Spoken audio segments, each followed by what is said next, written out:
Judaïsme contre sionisme d'Emmanuel Levin, La voix d'un prophète en Israël, lettres et articles de rabbins hostiles au sionisme, suite. 2. La religion du succès par Oscar Goldberg, suite. Oui, que dire de ces profanateurs du nom des Maccabées ? Il ne leur vient pas à l'esprit qu'un des motifs les plus déterminants de la révolte des Maccabées fut l'imposition aux Juifs des fêtes gymniques, les compétitions sportives, les records meetings d'aujourd'hui, qui sont étrangères à l'essence du judaïsme. Que dire d'eux pour qui la fondation d'un peuple est une entreprise industrielle par action au service d'un autre peuple qui leur distribue pour cela à bon droit des coups de pied ?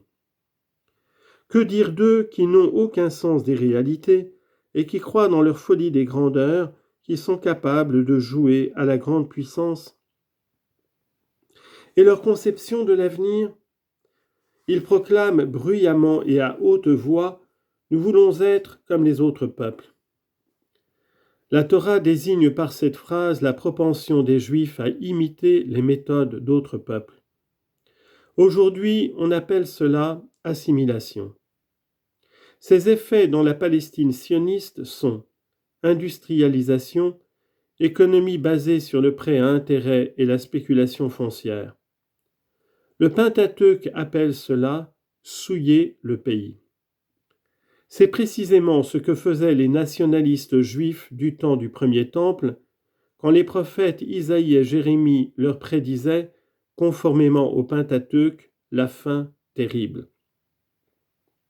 L'œuvre d'édification sioniste veut introduire en Palestine justement ce pourquoi les Juifs furent jadis expulsés du pays.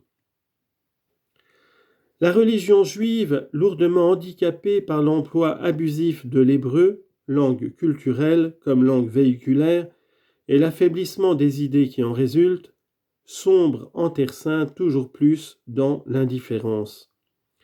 Déjà aujourd'hui, des dirigeants sionistes se déclarent partisans des conceptions des chrétiens primitifs, et l'idéologie juive sert uniquement et abusivement à toucher les donateurs dans leur sentimentalité congénitale. Un pronostic, le sionisme est le prélude à l'introduction du christianisme en Palestine. Par conséquent, la perspective d'avenir des sionistes, ils s'envoleront du pays comme autrefois leurs prédécesseurs.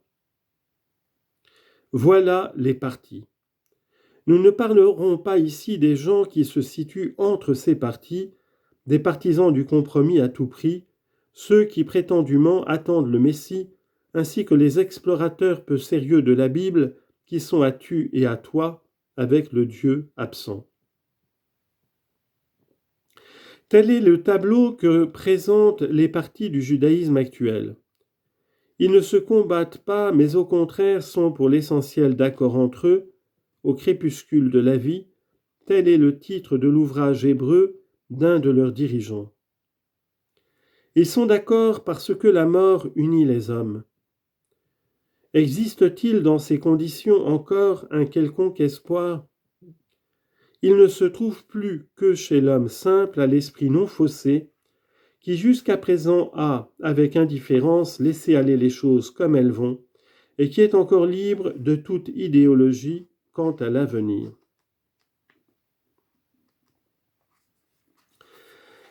La division du judaïsme en parties sur le plan de la politique intérieure est le signe de sa décadence. Le judaïsme des temps originels n'admet pas de partis, il ne connaît que l'unité sans faille. Car, pour l'ancien peuple hébreu, le culte était la tâche pratique essentielle dont l'accomplissement produisait une puissance d'un ordre tellement supérieur qu'elle empêchait l'apparition d'une politique intérieure ou la paralysait. Point de suspension. Comment Moïse procède-t-il ? Se rend-il par hasard chez les Israélites pour s'y livrer à de l'agitation pour la sortie d'Égypte ? S'il avait fait cela, Pharaon l'aurait eu en piètre estime. Non, Moïse va au désert et discute avec Dieu. Cependant, même armé de signes miraculeux gros comme le poing, il n'a nulle envie d'aller chez les Juifs. Car il connaît leur propension à s'occuper de politique intérieure, à s'occuper des hommes au lieu de s'occuper de Dieu. Et s'occuper des hommes signifie se laisser entraîner à perte de vue dans le tourbillon de leur psychologie. Et cela, à son tour, signifie trivialiser le cours de l'histoire et de ce fait empêcher l'apparition de l'extraordinaire. Alors qu'au contraire, la véritable tâche de l'homme est de rechercher l'extraordinaire.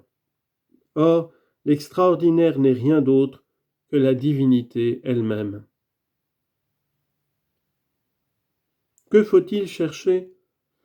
Les possibilités par lesquelles Dieu peut faire son entrée dans le monde, les endroits où la divinité peut opérer sa percée. Chercher Dieu signifie aller à la recherche des traces de la toute-puissance divine. Celle-ci se manifeste dans la création originelle. Il s'ensuit que chercher Dieu signifie aujourd'hui partir à la recherche des forces créatrices originelles qui subsistent dans le monde. À une telle politique extérieure, on ne peut aboutir à partir d'une politique intérieure. C'est pourquoi ici nous lançons un appel à la recherche extérieure divine. Le succès de notre appel défendra des initiatives individuelles qui y feront écho. Peu importe le nombre de ces échos, le nombre n'a jamais compté. Le peuple juif tout entier comptait au temps de Jacob 70 personnes seulement. Quand ils furent devenus des millions, Moïse les mit en garde, citation, « Ne pensez pas surtout que vous êtes agréables à Dieu à cause de votre grand nombre, parmi les peuples, vous n'êtes toujours qu'une poignée. »